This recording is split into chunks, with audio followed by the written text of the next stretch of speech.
হাঁটতে গেলে তখন আমি পা ফেলতে পারতাম না, পায়ে কোনো শক্তি ছিল না।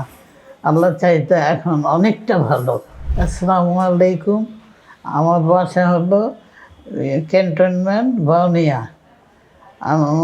আর আমি এখানে শশী হসপিটালে ট্রিটমেন্টের জন্য আসছি, চলতেছে। একদিন আমার ছেলে মোবাইল দেখে এই এই হসপিটালে সন্ধান পেয়ে আমাকে ট্রিটমেন্ট করার জন্য এখানে নিয়ে আসছে। আজকে প্রায় 20 বছর হলো আমার হাঁটুর ব্যথা। এখন আমি অনেক ডাক্তার দেখাইছি, অনেক ওই ইবলিসিনায়ও ট্রিটমেন্ট নিয়েছি, একটু একটু স্বাভাবিক হয়, আবার ব্যথা অনেক বেড়ে যায়।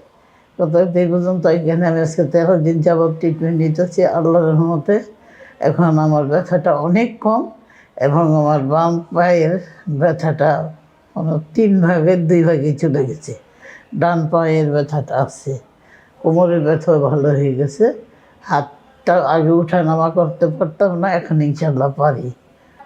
হাঁটতে গেলে তখন আমি পা ফেলতে পারতাম না, পায়ে কোনো শক্তি ছিল না। আল্লাহ চাইতে এখন অনেকটা ভালো।